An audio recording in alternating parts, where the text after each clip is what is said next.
न मन्त्रं नो यन्त्रं तथापि च न जाने स्तुतिमौ न जावानं ध्यानं कुचिदपि कुमाता नमोवति सुपाको चल्पाको विविष मधुपाको विलपनं परं जाने मात्र बिरालो तरालो यं तमगिरा बिराथंगो रंगो बिरारा तिरंगो ठिकानाकै शुभा भस्मालेको शिवा शिवा भवानी तिजापनम मारा सिधा शिवजिना सुदूरचारै साम्ब सदा शिवा दुर्गा भगवती। अबको पालोमा श्रीमद् भागवत गीताको बाँकी अध्याय वाचकको रूपमा हुनुहुन्छ भरत कुमार ओली, प्रविधि संयोजनमा दिपेन्द्र पौडेल। ओम नमः शिवाय। हरि ओम तत्सत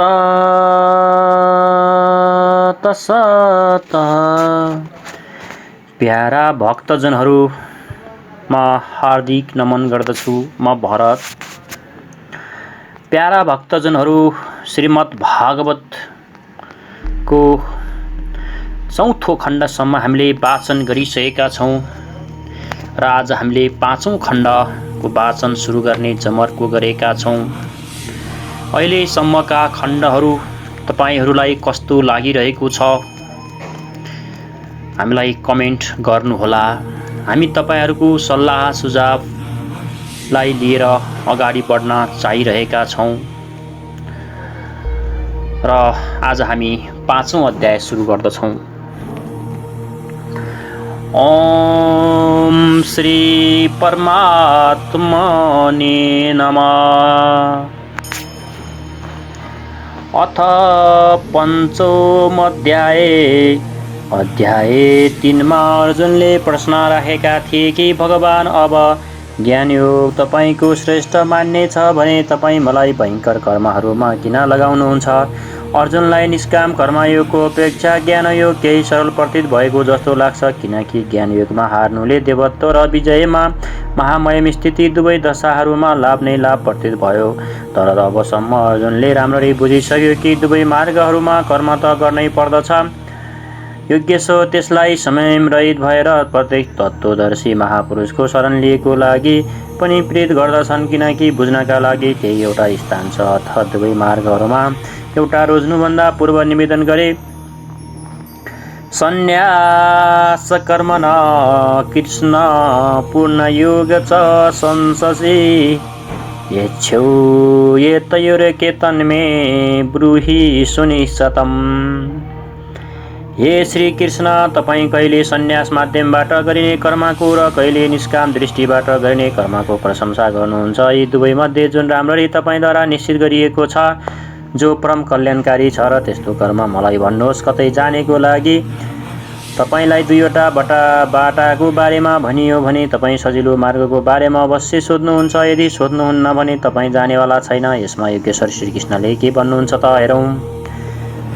कुन बाटो, दुईटा बाटो भेटियो भने तपाईँ कुन बाटो जानुहुन्छ भनेर श्रीकृष्णलाई उल्टै अर्जुनले सोद्धा श्रीकृष्णले भन्नुहुन्छ, सन्न्यास कर्मयुगेश्रणी श्रेयसकरा बुभो तत यस्तु कर्म सन्यास सात कर्मयुगे विशिष्टयते।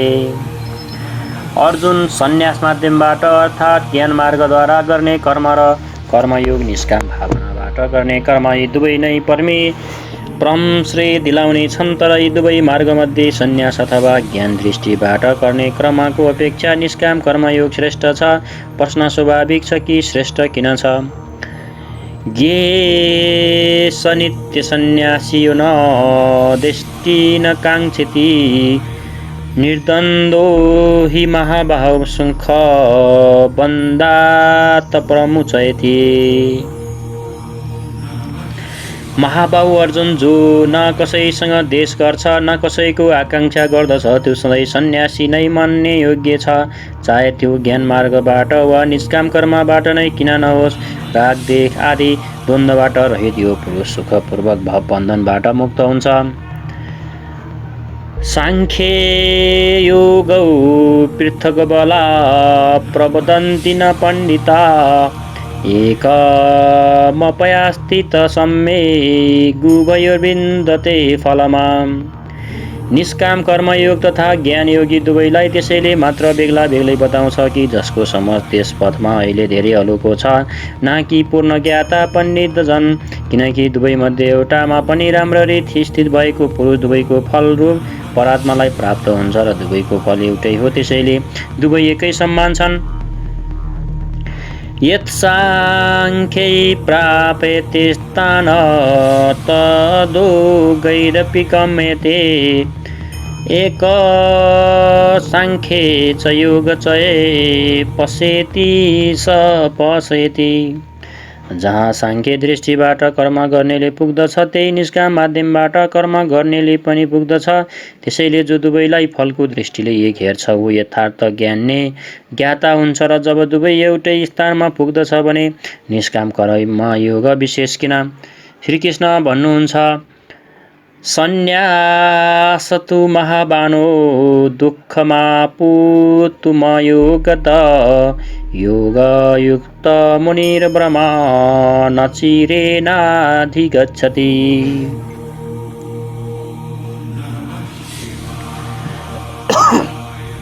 अर्जुन, निष्काम कर्मयोगको आचरण नगरिकन सन्यास अथवा सर्वस्वको न्याय प्राप्त हुनु दुःखद छ।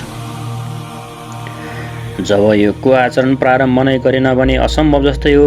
त्यसैले भवस्वरूपको मनन गर्ने मुनि जसको मन सहित इन्द्रियहरू मौन छन् निष्काम कर्मयोगको आचरण गरेर परब्रह्म परात्मामा शीघ्र नै प्राप्त हुन्छ। स्पष्ट छ कि ज्ञान योगमा निष्काम कर्मयोगको नै आचरण गर्नुपर्दछ।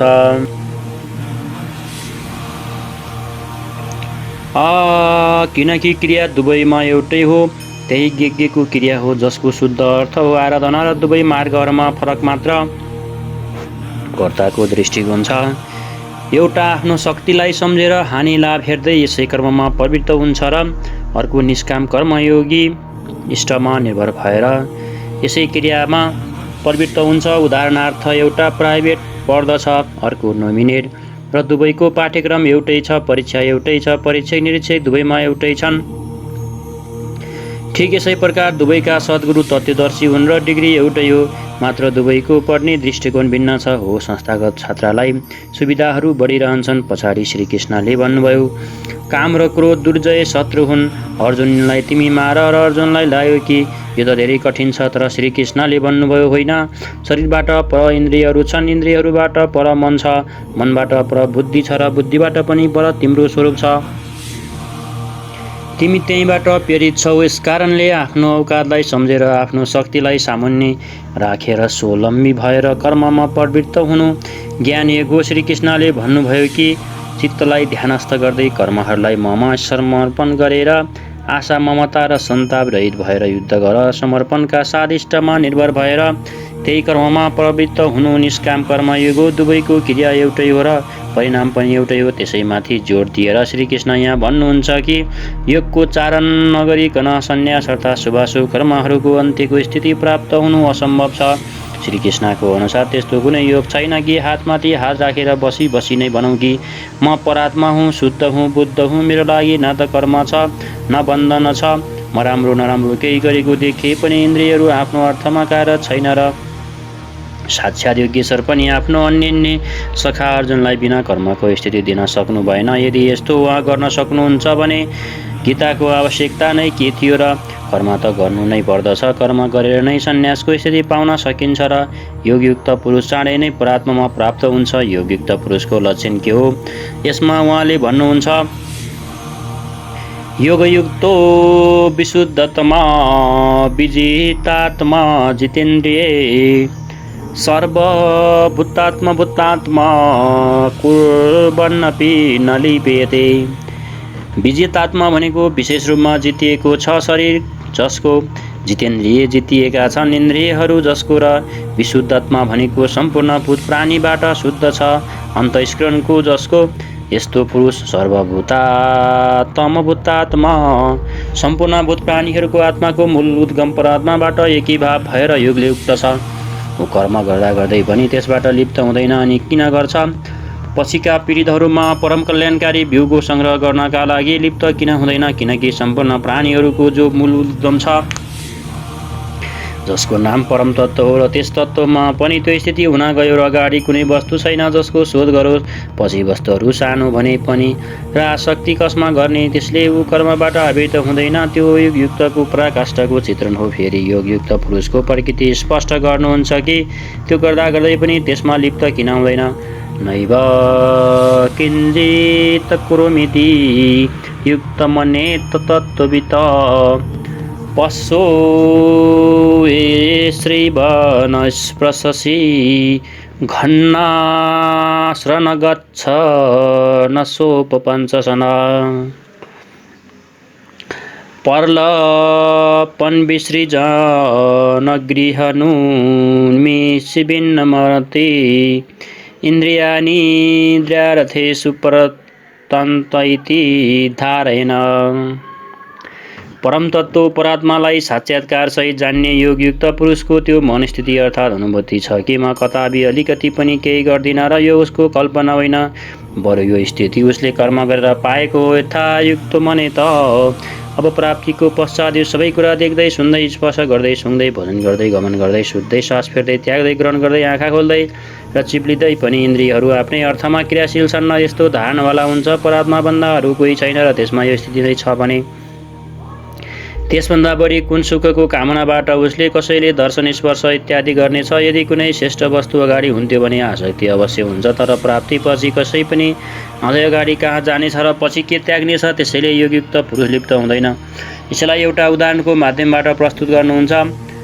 ब्रह्माण्याधाय कर्माणि सङ्गत्यक्त्वा करोति लिप्यते नाश पापेन पद्मपत्रमिवाम्बसा। कमल हिलोमा हुन्छ, त्यसको पात पानीमाथि उत्रिन्छ, लहरहरू दिन र राति त्यसको माथिबाट जान्छन्, तर तपाईँ पातलाई हेर्नु सुक्खा मिल्नेछ। पानीको एक थोपा पनि कमलको फुलमा टिक्न सक्दैन। हिलो र पानीमा रहेर पनि त्यो त्यसमा लिप्त हुँदैन। ठिक त्यसै प्रकार जो पुरुष सबै कर्महरूलाई परात्मामा विलय गरेर साक्षात्कारको साथ नै कर्मको विलय हुन्छ र यसभन्दा पूर्व होइन। आसक्तिलाई त्यागेर अब अगाडि कुनै वस्तु छैन, अत आसक्ति रहँदैन। त्यसैले आसक्तिलाई त्यागेर कर्म गर्दछ, त्यो पनि यसै प्रकार लिप्त हुँदैन। फेरि त्यो के गर्दछ? तपाईँका लागि, समाजको कल्याण साधनाको लागि, पछिको मार्गदर्शनका लागि। यसैमाथि जोड दिँदै कृष्णले भन्नुहुन्छ, कायेन मनसा बुद्ध्या केवलैरिन्द्रियैरपि योगिन कर्म कुर्वन्ति त्यक्त्वात्मशुद्धये। योगीजन मात्र इन्द्रिय मन बुद्धि र शरीरद्वारा पनि आसक्ति त्यागेर आत्मशुद्धिको लागि कर्म गर्दछन्। जब कर्म ब्रह्ममा विलय भइसक्यो त के अब पनि आत्मा अशुद्ध नै छ? होइन, उनी सर्वभूतात्मा भूतात्मा भइसकेका छन्। सम्पूर्ण प्राणीहरूमा उसले आफ्नो आत्माको प्रसार पाउँछन् र यी सबै आत्माहरूको शुद्धिका लागि, तपाईँ सबैको मार्गदर्शन गर्नका लागि उनी कर्मका लागि रहन्छन्। शरीर मन बुद्धि तथा मात्र इन्द्रियहरूबाट उसले कर्म गर्दछ र स्वरूपबाट ऊ केही पनि गर्दैन। स्थिर छ, बाहिरबाट ऊ सक्रिय देखिन्छ, तर भित्र त्यसमा असीम शान्ति छ र डोरी डढ्यो तर बटारिएको बाँकी छ, जसले बन्धन बाँध्न सक्दैन। युक्त कर्मफल त्यक्त्वा शान्तिमाप्नोति नैष्ठिकीमा अयुक्ति कामकार्यं फले सक्तो निबध्यते।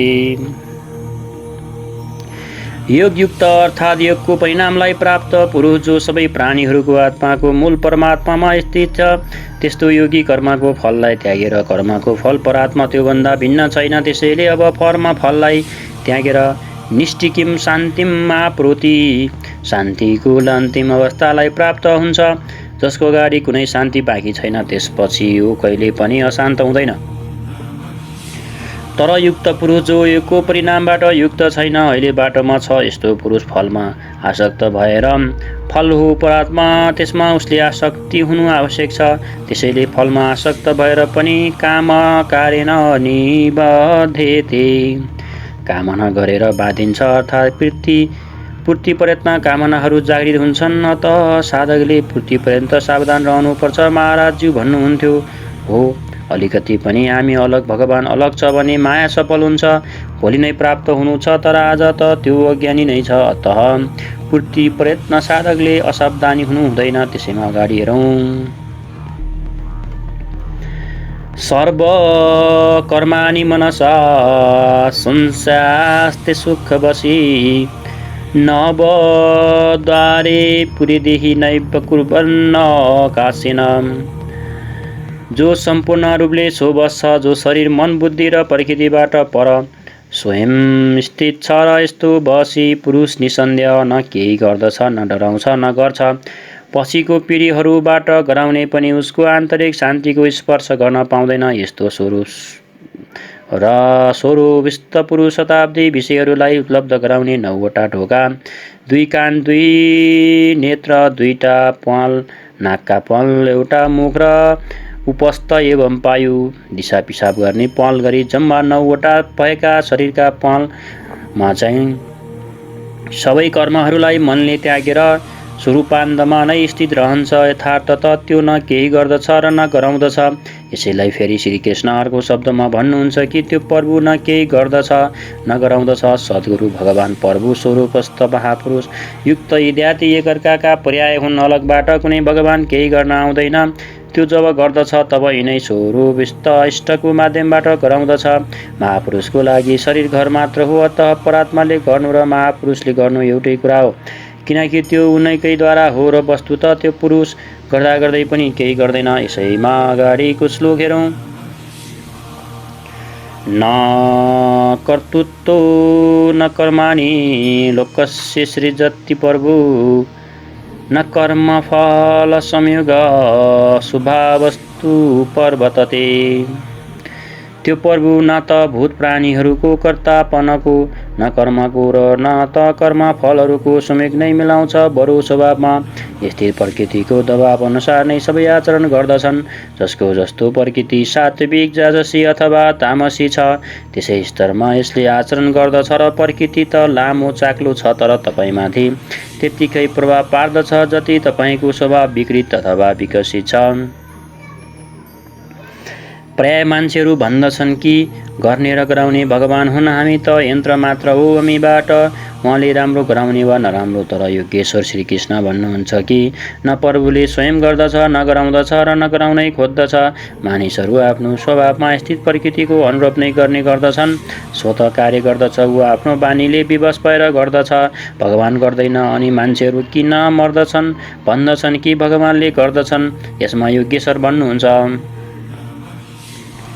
नादत्ते कस्यचित् पापन चैव सुकृत विभु, अज्ञानेनावृत्त ज्ञानतेन मुहन्ति जन्तवा। जसलाई अरबीले प्रभु भनियो उसलाई यहाँ विशु भनिएको छ, किनकि त्यो सम्पूर्ण वैभवयुक्त छ। प्रभुता एवं वैभवयुक्त त्यो परात्मा न कसैको पाप र कर्मलाई र न कसैको पुण्य कर्मलाई ग्रहण गर्दछ। तैपनि मानिसहरू किन भन्दछन्? यसकारण कि अज्ञानद्वारा ज्ञान ढाकिएको छ। उसलाई अहिलेसम्म साक्षात्कार सहित ज्ञान त भएन। उनी अहिले जन्तु छन्, मोहवश। उनी अहिले जे पनि भन्न सक्छन् ज्ञानबाट के हुन्छ, यसबाट स्पष्ट गर्दै श्रीकृष्णले अगाडि भन्नुहुन्छ, ज्ञानिन तु तद ज्ञानशेषा नाति समात्मन, तेषामादित्यवज्जान प्रकाशयति तत्परमा। जसको अन्तःस्करणको त्यो अज्ञानलाई, जसले ज्ञानलाई ढाकिएको छ, आत्मा साक्षात्कारद्वारा नष्ट भइसकेको छ र यस प्रकार जसले ज्ञान प्राप्त गरिसकेको छ उसको त्यो ज्ञानले सूर्यको सदृश तथा त्यस परम तत्त्व परात्मालाई प्रकाशित गर्दछ। अनि के परात्मा कुनै अन्धकारको नाम हो? होइन, त्यो त स्वयं प्रकाश रूप दिन राति स्वयं प्रकाशको रूप हो। हुन त तर हाम्रो उपभोगका लागि त होइन, देखिँदैन। जब ज्ञानद्वारा अज्ञानको आवरण हटेर जान्छ तब उसको त्यो ज्ञान सूर्यको जस्तै परात्मालाई आफूमा प्रभावित गरिलिन्छ। फेरि त्यस पुरुषको लागि कतै अन्धकार रहँदैन। त्यस ज्ञानको स्वरूप के हो? तद बुद्धयस्ततात्मानस्तत्रिष्ठास्तत्परायण गच्छन्ते पुनरावृत्ति ज्ञाननिर्धूतकल्मषा। जब त्यस परम तत्त्व परात्माको अनुरूप बुद्धि हुन्छ, त्यसको अनुरूप प्रवाहित मन हुन्छ, परम तत्त्व परात्मामा एकीभावद्वारा त्यसको आचरण हुन्छ र त्यसैको परायण हुन्छ। यसैको नाम ज्ञान हो र ज्ञान कुनै बकवास वा विवाद होइन। त्यस ज्ञानद्वारा पापरहित भएको पुरुष पुनरागमन रहित परम गतिलाई प्राप्त हुन्छ र परम गतिलाई प्राप्त पूर्ण ज्ञानी पुरुष नै पण्डित कहलाउँछन्। अगाडि हेरौँ। विद्या विनय सम्पन्ने ब्राह्मणे गविहस्तिनति सुनी चैव सर्पाके च पण्डिता समदर्शिन। ज्ञानद्वारा जसको पाप नष्ट भइसकेको छ, जो पुनरावृत्ति परम गतिलाई प्राप्त गरिसकेको छ, यस्ता ज्ञानीजन विद्या विनययुक्त ब्राह्मण तथा चाण्डालमा गाई र कुकुरमा तथा हात्तीमा समान दृष्टि भएका हुन्छन्। उनको दृष्टिमा विद्या विनययुक्त ब्राह्मण न त कुनै विशेषता राख्दछ र नै चाण्डालको कुनै हीनता राख्दछ। न गाई धर्म हो, न कुकुर अधर्म र न हात्तीको विशालता नै राख्दछ। यस्ता पण्डित नाथाजन समदर्शी र समवर्ती हुन्छन् र उनको दृष्टि छालामा रहँदैन, बरु आत्मामा पर्दछ। फरक यति हो कि विद्या विनय सम्पन्न स्वरूपको नजिक छ र बाँकी केही टाढा छन्। कोही एक मन्जिल अगाडि छन् त कोही पछिल्लो बर्याङमा। शरीर त वस्त्र हो, उसको दृष्टि वस्त्रलाई महत्त्व दिँदैन, बरु उसको हृदयमा स्थित आत्मामा पर्दछ। त्यसैले ऊ कुनै भेद भाव राख्दैनन्। श्रीकृष्णले पर्याप्त गो सेवा गर्नुभएको थियो। उहाँले गाईप्रति गौरवपूर्ण शब्द भन्नुहुन्थ्यो, तर उहाँले यस्तो केही भन्नु भएन। श्रीकृष्णले गाईलाई धर्ममा कुनै स्थान दिनु भएन। श्रीकृष्णले गाईलाई धर्ममा कुनै स्थान दिनु भएन। उहाँले मात्र यति मान्नुभयो कि अरू जीवात्माहरू जस्तै त्यसमा पनि आत्मा छ र गाईको आर्थिक महत्त्व जे होस् उसको धार्मिक विशेषता पछिका मान्छेहरूको देन हो।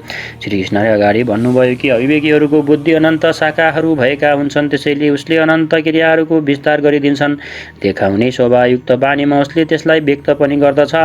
उसको बानीको छाप जस्तो चित्तमा पर्दछ उसको पनि बुद्धि नष्ट हुन्छ। ती केही पाउँदैनन्, नष्ट हुन्छन्। जबकि निष्काम कर्मयुगमा अर्जुन निर्धारित क्रिया एउटै छ। यज्ञको प्रक्रिया आराधना हो। गाई कुकुर हात्ती पिपल नदीको धार्मिक महत्त्व यी अनन्त शाखा भएकाहरूको देन हो। यदि यिनको कुनै धार्मिक महत्त्व हुन्थ्यो भने श्रीकृष्णले अवश्य भन्नुहुन्थ्यो हो। मन्दिर मस्जिद इत्यादि पूजाका स्थल आरम्भ कालमा अवश्य छ। त्यहाँ प्रेरणादायक सामूहिक उद्देश्य छन् भने त्यसको उपयोगिता अवश्य छ। यी धर्मोपदेश केन्द्र छन्। यहाँ एउटा कुरा के प्रष्ट भयो भने श्रीकृष्णले गाईको, पिपलको, कुकुरको, हात्तीको, नदीको खासै महत्त्व देखाउनु भएको छैन। वस्तुत श्लोकमा दुई पंक्तिहरूको चर्चा छ। एउटा पण्डित त त्यो हो जो पूर्ण ज्ञाता छ र अर्को त्यो हो जो विद्या विनय सम्पन्न छ। यो दुई कसरी? वस्तुत प्रत्येक श्रेणीका दुई सीमा छन्। एउटा अधिकतम सीमा पराकाष्ठा र अर्को प्रवेशिका अथवा निम्नतम सीमा। उदाहरणका लागि भक्तिको निम्नतम सीमा त्यो हो जसबाट भक्ति आरम्भ गरिन्छ, विवेक वैराग्य र लगनका साथ जब आराधना गरिन्छ, र अधिकतम सीमा त्यो हो जहाँ भक्ति आफ्नो परिणाम दिने स्थितिमा हुन्छ। ठिक त्यसै प्रकार ब्राह्मण श्रेणी हो। जब ब्राह्मण प्रवेश दिलाउने क्षमता राख्दछ, त्यस समय विद्या हुन्छ, विनय हुन्छ र मनको समन, इन्द्रियहरूको दमन, अनुभवी सूत्रपातको सञ्चार तथा धारावाहिक चिन्तन र ध्यान र समाधि इत्यादि ब्रह्ममा प्रवेश दिलाउने सम्पूर्ण योग्यताहरू उसको अन्तरालमा स्वाभाविक कार्यरत हुन्छन्। यो ब्राह्मणत्वको निम्नतम सीमा हो। उच्चतम सीमा तब आउँछ जब कर्मश उन्नत हुँदै ऊ ब्रह्माको दिग्दर्शन गरेर त्यसमा विलय हुन पाउँछ। जसलाई जान्नु थियो जानियो त्यो पूर्ण ज्ञाता हो। अनुपरावृत्तिवाला जस्तो महापुरुष त्यस विश्व र विद्या विनय सम्पन्न ब्राह्मण, चाण्डाल कुकुर, हात्ती र गाई सबैमा समान दृष्टिवाला हुन्छ, किनकि उसको दृष्टि हृदय स्थित आत्मा स्वरूपमा पर्दछ र त्यस्तो महापुरुषलाई परम गतिमा के मिलेको छ र कसरी यसमा प्रकाश पार्दै योगेश्वर श्रीकृष्ण भन्नुहुन्छ। भन्नुको मतलब यहाँ के देखिएको छ भने ब्राह्मण भनेको त्यत्तिकै जन्मेका आधारमा, जातका आधारमा ब्राह्मण भइदैन। ब्राह्मण हुनलाई ब्रह्ममा ज्ञान छिर्नु पर्दछ, ज्ञानी हुनुपर्दछ भन्नेसम्मको पाठ यहाँसम्म आएको छ। ओम नमः शिवाय।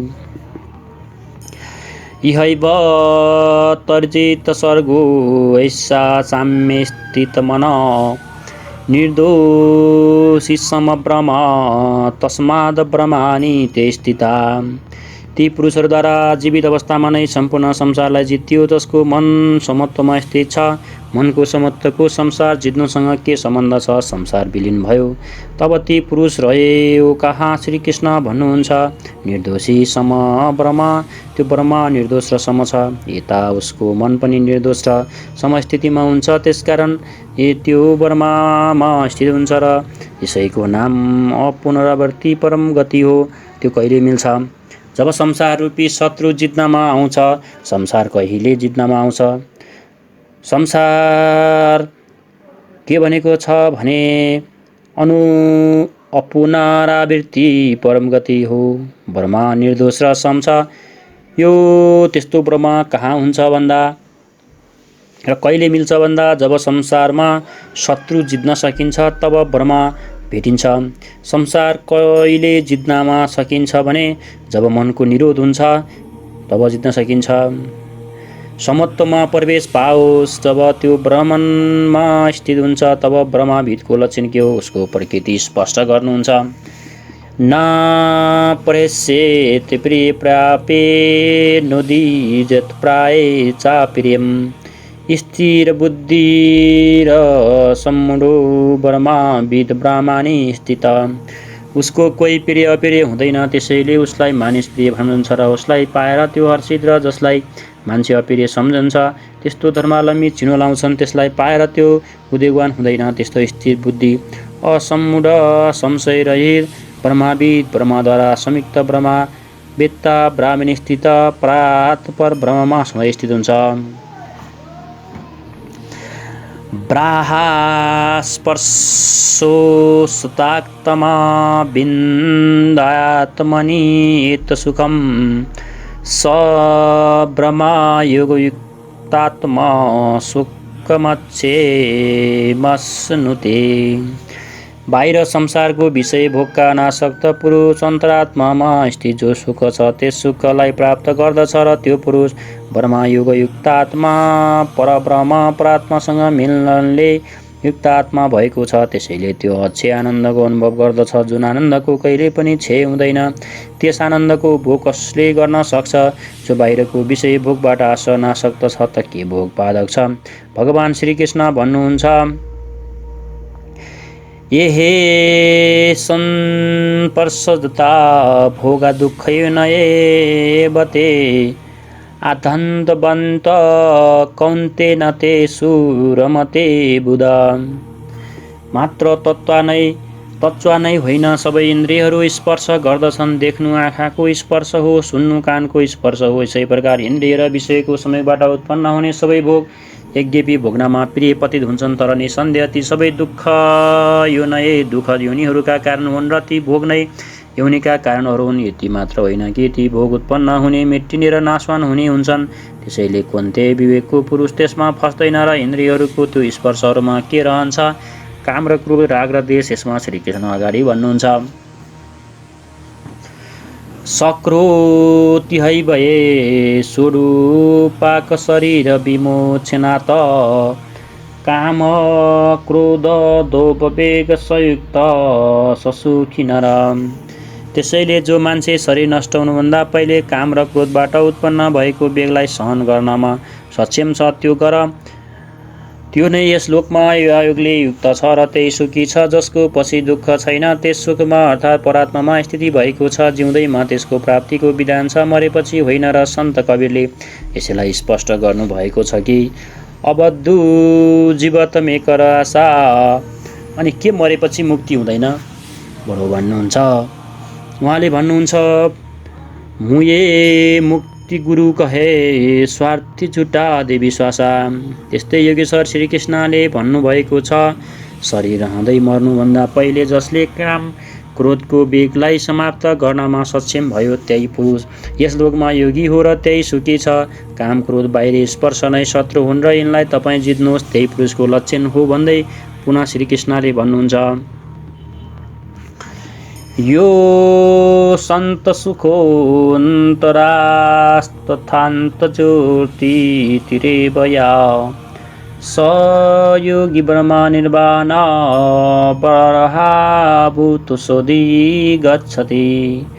जुन व्यक्ति अन्तरात्मामा नै सुख भएको, अन्तरात्मामा नै आराम भएको तथा जुन अन्तरात्मा नै प्रकाश भएको छ त्यही योगी ब्रह्माभूत ब्रह्मासँग एक भएर ब्रह्मा निर्वाणम वाणीबाट परब्रह्मा शाश्वत ब्रह्मालाई प्राप्त गर्दछ। अर्थात् पहिले विकारहरूको अन्त्य र फेरि दर्शन अनि प्रवेश अगाडि हेरौँ।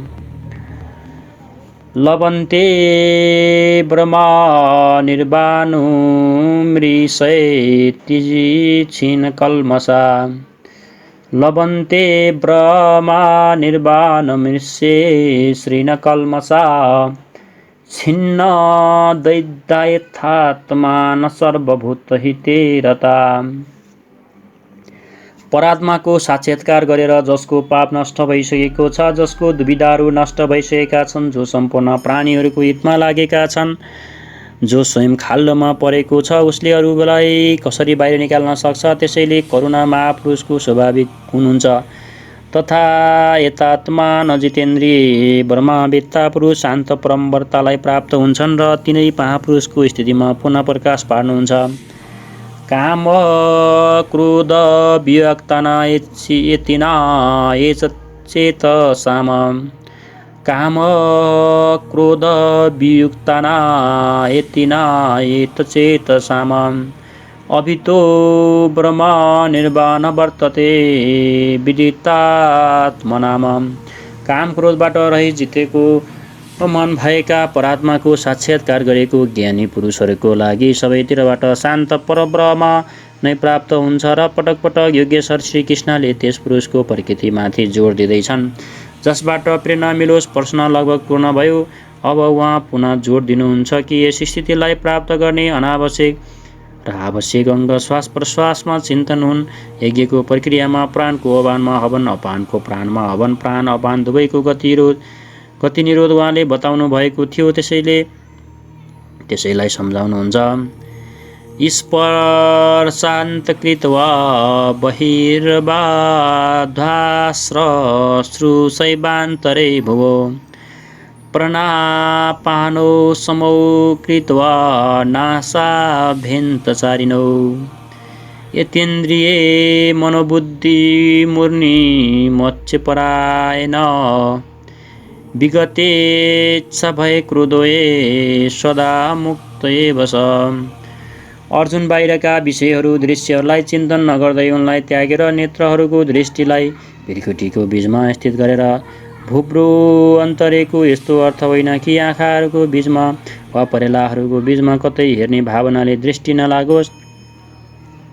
भृकुटीको बीजको शुद्ध अर्थ यति मात्र हो कि सोझो बसेमा भृकुटीको ठिक मध्यबाट सोझै अगाडि परोस्। दायाँ बायाँ यताउता नहेर्ने, नाकमाथि सोझो दृष्टि राख्दै नासिकाभित्र विचरण गर्ने, पारान र अपान वायुलाई सम्म पर गरेर अर्थात् दृष्टिलाई त्यहाँ राखेर ध्यानमा श्वासमा लगाउनुहोस् कि कहिले श्वास भित्रियोस्, कति टिक्यो, कहिले श्वास बाहिर निस्क्यो, कति बेलासम्म बाहिर रह्यो भन्नुको आवश्यकता छैन कि श्वासबाट निस्कने नामध्वनि सुनाइ परिरहनेछ। यस प्रकार श्वास प्रश्वासमा जब ध्यान टिक्छ अनि श्वास बिस्तारै बिस्तारै श्वास अचल स्थिर रुक्नेछ सम्म हुनेछ। न भित्रबाट सङ्कल्प उठ्नेछ न बाहिरी सङ्कल्पभित्र ठक्कर खान पाउनेछ। बाहिरको भोगहरूको चिन्तन त बाहिर नै त्यागिएको थियो, भित्र पनि सङ्कल्प जारी हुने छैन र ध्यान एकदम उजिन्छ। तैल धाराबाट तेलको धारा पानी जस्तो थोपा थोपा गर्दै झर्दैन, जबसम्म झर्छ धारा नै झर्छ। यसै प्रकार प्राण र अपमानको गति समस्थिर गरेर इन्द्रिय मन र बुद्धिलाई जसले जित्यो, इच्छा भएर क्रोध रहित मननशीलताको चरम सीमामा पुगेको मोक्षपरायण मुनि सधैँ मुक्ति नै छ। मुक्त भएर त्यो कहाँ जान्छ, के पाउँछ, यसमा भन्नुहुन्छ। भोक्ता र यज्ञ तपसा सर्वलोक महेश्वरम सुहृद सर्वभूतान ज्ञात्वा म शान्ति मिच्छति। त्यो मुक्त पुरुष मलाई यज्ञ र तपलाई भोग्ने सम्पूर्ण लोकको ईश्वरहरूको पनि ईश्वर, सम्पूर्ण प्राणीहरूको स्वार्थरहित हितैषी यस्तो साक्षात् जानेर शान्तिलाई प्राप्त हुन्छ। श्रीकृष्ण भन्नुहुन्छ कि त्यस पुरुषको श्वास प्रश्वासको यज्ञ र तपको भोक्ता म हुँ। यज्ञ र तप अन्त्यमा त्यसमा विलय हुन्छ, त्यो म हुँ, त्यो मलाई प्राप्त हुन्छ। यज्ञको अन्त्यमा जसको नाम शान्ति हो त्यो मेरो नै स्वरूप हो। त्यो पुरुष मलाई जान्दछ र जान्नसाथ मलाई प्राप्त हुन्छ। यसैको नाम शान्ति हो। जस्तै म ईश्वरहरूको पनि ईश्वर हुँ त्यस्तै त्यो पनि हो।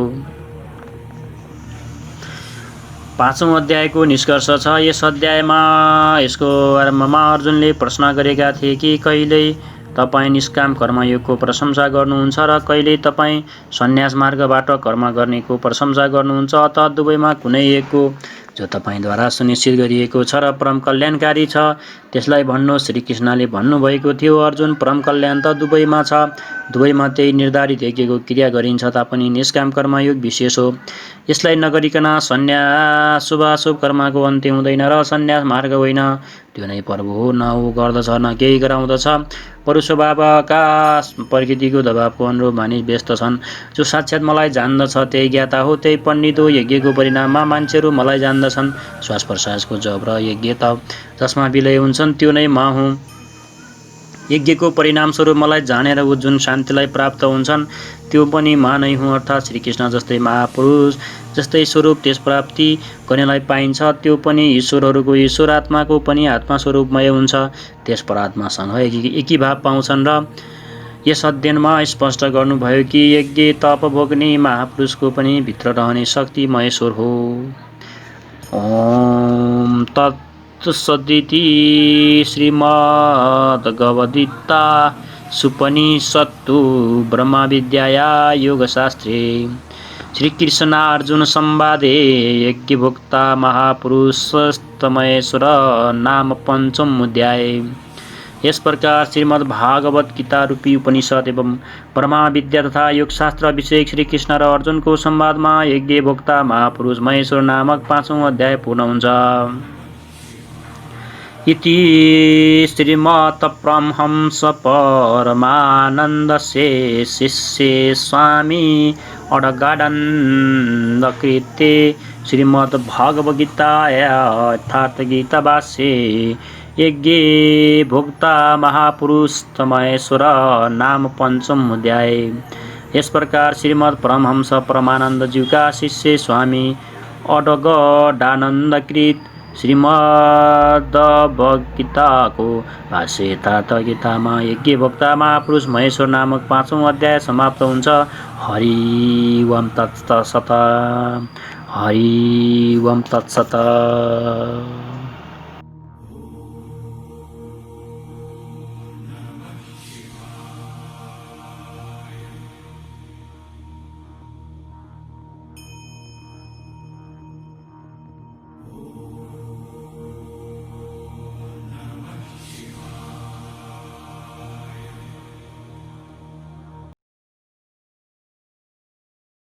तपाईले श्रवण गर्नुभयो श्रीमद्भागवत गीताको बाँकी अध्याय र यस्तै धार्मिक भिडियो हेर्नका लागि सयपत्री अनलाइन टिभी युट्युबमा सब्स्क्राइब गर्न नबिर्सनुहोला। सब्स्क्राइबको लागि नजिकै रहेको सब्स्क्राइबको रातो बटनमा क्लिक गरी सँगै आउने बेल आइकनमा प्रेस गरेर हामीले अपलोड गर्ने भिडियोको नोटिफिकेसन सबैभन्दा छिटो प्राप्त गर्न सक्नुहुनेछ। सत्य तथ्य ताजा निष्पक्ष समाचार सबैभन्दा छिटो प्राप्त गर्ने तपाईको अधिकारमा हामीले गर्ने छैनौं कुनै विलम्ब। हामी आएका छौं थप परिमार्जित र परिष्कृत रूपमा। वेबसाइटमा www.saypatrionlinetv.com, फेसबुकमा www.facebook.com/saypatrionlinetv, त्यसैगरी युट्युबमा सयपत्री अनलाइन टिभी। आजै लगइन गर्नुहोस्।